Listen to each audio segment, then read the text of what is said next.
আসসালামু আলাইকুম। আমি মোহাম্মদ আব্দুর রহমান, ইনসাফ টিভি মেহেরপুরের পক্ষ থেকে আপনাদের আমি আমন্ত্রণ জানাচ্ছি। আজকের বিষয় হচ্ছে ইসলামের তালাক। মহান আল্লাহর কাছে বৈধ দুটা জিনিস অপছন্দ আছে, যেটা তিনি অপছন্দ করেন। তা হলো, একটা হচ্ছে ভিক্ষাবৃত্তি, আর একটা হচ্ছে তালাক। শয়তান সব থেকে খুশি হয় এই তালাকের কথা শুনে। স্বামী স্ত্রী যখন তালাক হয় তখন শয়তান সব থেকে বেশি খুশি হয়। শয়তানের আরশ হচ্ছে পানির উপরে, তার সিংহাসন পানির উপরে। সে তার যত শিষ্য আছে তাদের বিভিন্ন দিকে ছড়িয়ে দেয়, যে এটা শিক্ষা দেওয়ার জন্য যাতে বিভিন্ন মানুষকে পাপের পথে নিয়ে যাওয়া যায়। তো বিভিন্ন শয়তানের শিষ্য যারা আছে তারা বিভিন্ন রকম মানুষকে কুকর্মে লিপ্ত করার পর শয়তানকে গিয়ে বলে যে আমি অমুক জায়গায় ভাইয়ে ভাইয়ে বিচ্ছেদ বাঁধিয়ে তাদের একজনকে দিয়ে খুন করিয়েছি। ইবলিস শয়তান বলে, না, খুব একটা বেশি কিছু তুমি করনি। কেউ বলে যে আমি মানুষকে জেনায় লিপ্ত করিয়েছি। কেউ বলে যে আমি মানুষকে দিয়ে চুরি করিয়েছি। তো বিভিন্ন জনা বিভিন্ন রকম পাপ কাজে মানুষকে লিপ্ত করার পর শয়তানকে যখন বলে, তখন হেড শয়তান বলে যে না, তোমরা তেমন কিছু করনি। কিন্তু যখন একজন গিয়ে বলে আমি স্বামী স্ত্রীর মধ্যে বিভেদ সৃষ্টি করেছি, এমনকি ঝগড়া বাঁধিয়ে দিয়েছি, এমনকি শেষ পর্যন্ত তাদের তালাক করিয়েছি, তখন শয়তান তাকে বুকে জড়িয়ে ধরে বলে, তুই আসল কাজটি করেছি। কারণ সমাজে যদি বিধবা মহিলা বা তালাকপ্রাপ্ত মহিলার সংখ্যা বেড়ে যায়, তাহলে সমাজে ব্যভিচার, অশ্লীলতা বেড়ে যাবে। এটাই শয়তানের সব থেকে বড় হাতিয়ার, যে তালাকপ্রাপ্ত মহিলা যদি সমাজে বেশি বেশি থাকে তাহলে তার উদ্দেশ্য সফল হবে। এমনকি পাশের বাড়ির মানুষ এবং প্রতিবেশীরাও যখন কোনো মেয়ে তালাক হয় তখন তারা আনন্দিত করে, এবং পাশের বাড়ির যুবক ছেলেরা আনন্দ করে যখন কোনো মেয়ের তালাক হয়। কারণ তারা জানে যে একটা মেয়ের তালাক হলে, স্বামীর সাথে বিচ্ছেদ হলে, পিতামাতার ঘরে থাকলে তার অবশ্যই একদিন অমঙ্গল হবে, বা তার কখনোই মঙ্গল হইতে পারে না। তারা প্রতিহিংসা পরায়ণ, অধিকাংশই মানুষ প্রতিহিংসা পরায়ণ। তাই সবাই চায় যে স্বামী স্ত্রীর বিচ্ছেদ হয়ে যাক, এবং মেয়ের পিতামাতা যাতে তাকে নিয়ে কষ্ট ভোগ করে। তো আমরা দেখি এখন তালাকের পদ্ধতি। ইবনে ওমর রাদিয়াল্লাহু আনহু বলেন যে আমি আমার স্ত্রীকে হায়েজ অবস্থায় তালাক দিয়েছি। নবী মুহাম্মদ সাল্লাল্লাহু আলাইহি ওয়াসাল্লাম বললেন, তুমি তাকে ফিরিয়ে নিয়ে আসো। অতএব কোনো স্বামী যদি তার স্ত্রীকে তালাক দিতে চায়, অবশ্যই তাকে পবিত্র অবস্থায় তালাক দিতে হবে। যদি কোনো স্বামী স্ত্রীর বিভেদ হয়, তাহলে স্ত্রীর পক্ষের একজন এবং স্বামীর পক্ষের একজন, দুই পক্ষের দুজন সালিশ থাকবে। তারা দুজনকে বোঝাবে এবং তাদের একই গৃহে বসবাস করতে দেবে, এবং বুঝিয়ে সুঝিয়ে রাখবে যাতে তাদের বিচ্ছেদ না হয়। তারপরে তারা এক ঘরে, এক বিছানায় বা এক বাড়িতেই অবস্থান করবে। তারপরে তারা যখন প্রথম সে তার ঋতুস্রাব হবে, তারপরে সে পবিত্র হবে, তারপরে তার স্বামী তাকে এক তালাক দিবে।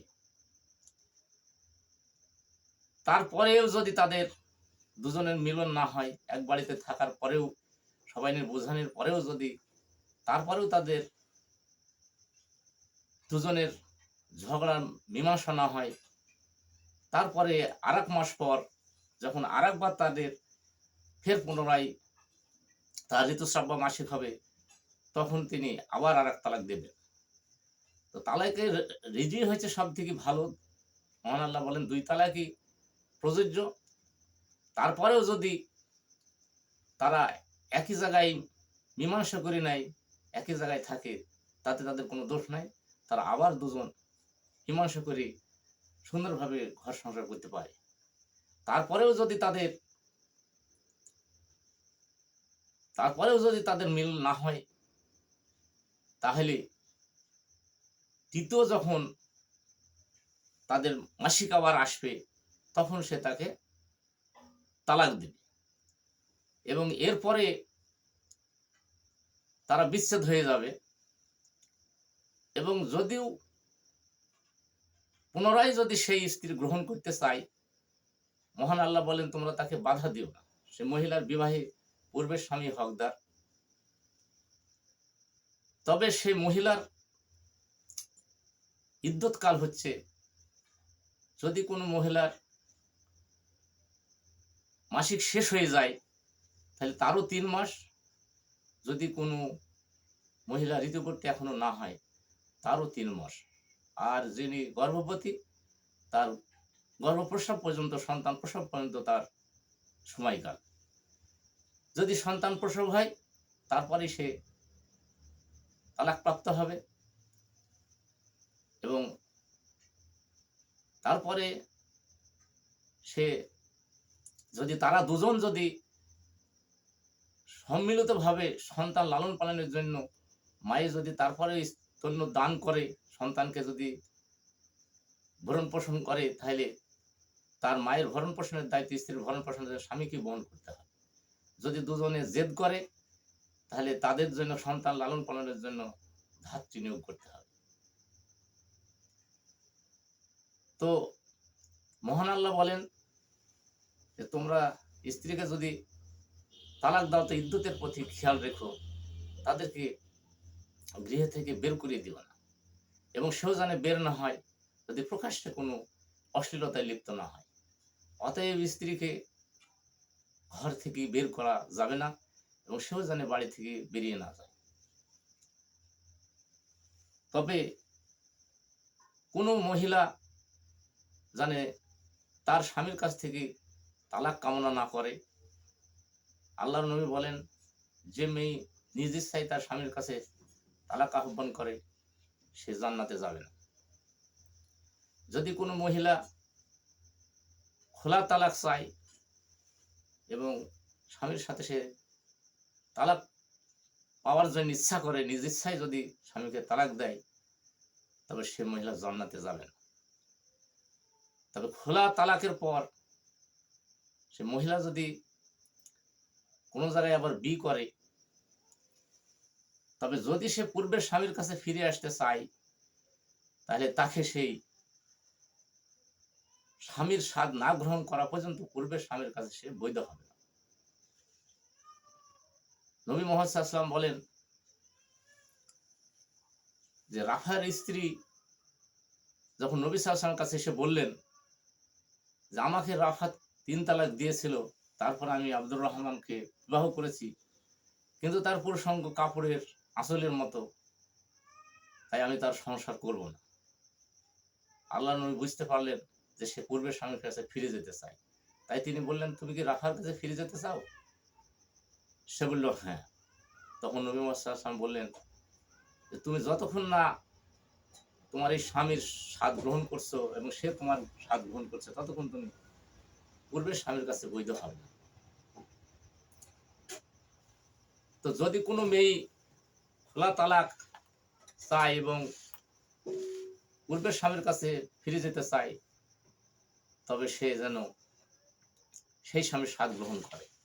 এই হাদিসটা থেকে বা এই কোরআনের আয়াত থেকে আমাদের দেশে একটা প্রচলন আছে যে আসলে বিষয়টা তা না যে হিল্লাবি, সেই হিল্লাবির প্রচলনটা এই সূত্র ধরেই আমাদের দেশের অনেক আলেম ওলামারা এটা করে থাকে বা বলে থাকে। আসলেই আল্লাহ নবী বলেছেন সেটা একটা ভাড়াটি সার, এবং ইবনে ওমর রাদিয়াল্লাহু আনহু বলেছেন যে তারা ব্যভিচারী এবং ব্যভিচারিণী, তাদের শাস্তি দেওয়া উচিত এবং তারা ভাড়াটে সার। এইরকম কোনো বিধান নাই শর্ত সাপেক্ষে তাকে তালাক দিতে হবে।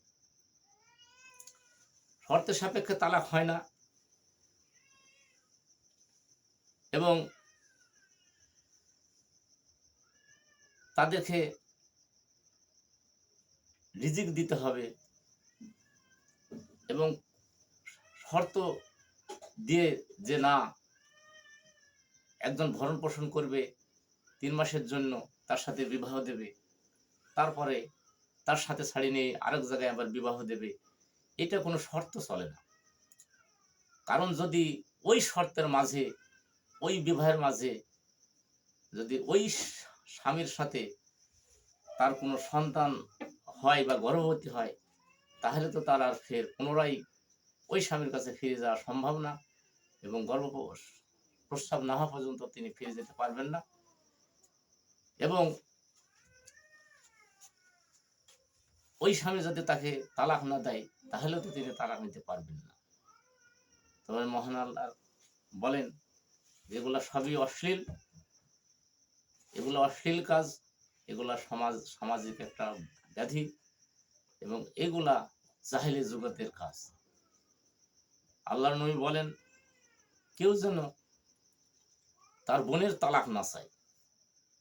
এর অর্থ এই যে যখন কোনো মহিলা কোনো কাউকে বলে যে তোমার স্ত্রী যদি তালাক দাও তাহলে আমি তোমার সাথে বিবাহ করব, তাই আল্লাহর নবী বলেন কোনো মহিলা যেন তার বোনের তালাক না চায়। আর একটা বিষয় হচ্ছে যে সূরা নূর আয়াত 6, এই আয়াতে একটা বিষয় রয়েছে লিয়ান করা। লিয়ান অর্থ যে শপথ করানো। আল্লাহর নবীর কাছে তার এক সাহাবী গিয়ে বললেন, ইয়া রাসূলুল্লাহ, কারোর স্ত্রী যদি কারোর পরপুরুষের সাথে জিনায় লিপ্ত হয় বা কোনো স্বামী যদি দেখে যে তার স্ত্রীর শয্যায় পরপুরুষ শুয়ে আছে, তাহলে কি তাকে সে হত্যা করবে? তাকে হত্যা করবেন? আল্লাহর নবী কথা বললেন না। তারপরে আবার তিনি ফিরে গেলেন, আবার চিন্তা করলেন এই কথাটা আমি বলবই নবী মুহাম্মদ সাল্লাল্লাহু আলাইহি ওয়াসাল্লামকে। তারপরে তিনি আবার তার পরের দিন নবী মুহাম্মদ সাল্লাল্লাহু আলাইহি ওয়াসাল্লামকে বললেন যে এটা আমার নিজের বিষয়, এটা আমার স্ত্রী, যদি আমি এই ধরনের কোনো কিছু দেখি তাহলে কি আমি তাকে হত্যা করবো? আমাকে কি হত্যা করা হবে? নবী মুহাম্মদ সাল্লাল্লাহু আলাইহি ওয়াসাল্লাম বললেন যে এই বিষয়ে আয়াত নাজিল হয়েছে, তুমি তোমার স্ত্রীকে আমার সামনে নিয়ে আসো। তারপরে তার স্ত্রীকে আনা হলো। আল্লাহর নবী বললেন যে তুমি 4 বার শপথ করো, যে আল্লাহর কসম খেয়ে বলো যে আমি যা বলছি সত্যি বলছি, এবং 5 বারের বেলায় তুমি বলো যে আমি যদি মিথ্যা বলি তাহলে আল্লাহর আমার উপর অভিশাপ আসবে। তারপরে আল্লাহর নবী তার স্ত্রীকে বললেন তুমি যদি মুক্তি পেতে চাও তাহলে তুমি এই শপথ করো। তারপরে তার স্ত্রীও সেই শপথই করলো যে আমার স্বামী মিথ্যা বলছে, সে যদি সত্যি বলে থাকে তাহলে আল্লাহ আমার উপর গজব নাজিল করবে। তারপর নবী মুহাম্মদ সাল্লাল্লাহু আলাইহি ওয়াসাল্লাম বললেন যে তোমরা আলাদা হয়ে যাও। তারপরে তাদেরকে তালাকের ব্যবস্থা করলেন এবং তারা তালাক দিল, একজন বিচ্ছেদ হয়ে গেল। তো যদিও কেউ কোনো পরপুরুষের সাথে মেশে আর স্বামী যদি 4 জন সাক্ষী উপস্থিত করতে না পারে, তাহলে তাদের বিধান হচ্ছে লিয়ান করা। এবং লিয়ান হচ্ছে শপথ করা, যেই মিথ্যা বলুক না কেন অবশ্যই একজন মিথ্যাবাদী, বিধায় তার বিচার আল্লাহই করবেন। এটা হচ্ছে তালাকের নিয়ম। এবং আমাদের দেশে অনেক সময় দেখি একজন হুজুর একটা বিয়ে সেই আসরেই মেয়ে তার স্বামীকে তালাক দিল, তারপরে সে সেই বিয়ে পড়ানোর পর আসলো। আমি তাকে জিজ্ঞাসা করলাম যে এই আইজ কি বিয়ে তালাক হলো মহিলা তার স্বামীর কাছ থেকে, আইজ কি কিভাবে আপনি বিয়ে পড়ালেন? তো তিনি বললেন আমি তো এ বিষয়ে জানিনি, আমি তাই পড়ালাম, এই জন্য যে হয়তো হবে। তারপরে কিছুদিন বাদ একদিন সেই হুজুরের সাথে আমার দেখা। তো সে বলল যে আইজাক যাই গিয়েছিলাম বিবাহ পড়াতে, তো ছেলির বউ বাদ দেওয়ার ৩ মাস হয়নি বলি আমি তার বিবাহ পড়ালাম না। আমি তাকে বললাম যে, "আপনি কি পাগল? একটা পুরুষের যদি স্ত্রীও থাকে, একাধিক স্ত্রী থাকে, ২ জন থাকে, ৩ জনও স্ত্রী থাকে, তাও তো তার সাথে অন্য মেয়ের বিয়ে দেয়া যাবে। পুরুষের তো আর ৩ মাস পালন করা লাগবে না যে ৩ মাস ইদ্যত পালন পুরুষকে করতে হবে, এমন তো বিধান নাই।" তখন তিনি দেখলেন আমি তো ঠকে গেলাম। তখন তিনি বুদ্ধি খাটিয়ে বললেন খুব চালাক, "না, ৩ মাস ১০ দিন হয়নি, যদি তার স্ত্রী আবার ঘুরে আসে, সেইজন্য আমি বিয়েটা পড়ালাম।" তো বিধায় হচ্ছে আমাদের দেশে অধিকাংশই এইভাবে যেদিনই তালাক হচ্ছে তারপরেই বিবাহ হচ্ছে, ৩ মাস পার হচ্ছে না। এইভাবে যদি তার জরায়ু পবিত্র না হওয়ার সত্ত্বেও, তার স্বামীর কোনো শুক্রাণু থাকা সত্ত্বেও যদি, বা আরেকজন পুরুষের শুক্রাণু থাকা সত্ত্বেও যদি সে বিবাহ করে, এবং অধিকাংশই যদি এরকম হয় যে রাতারাতি স্বামী তালাক আবার রাতারাতি আরেকজনের সাথে বিয়ে, তাহলে তো অধিকাংশই আমাদের জারজ সন্তান হবে। অধিকাংশই তো আমাদের সন্তানগুলা বৈধ হবে না এবং পিতামাতার কোনো শনাক্ত থাকবে না।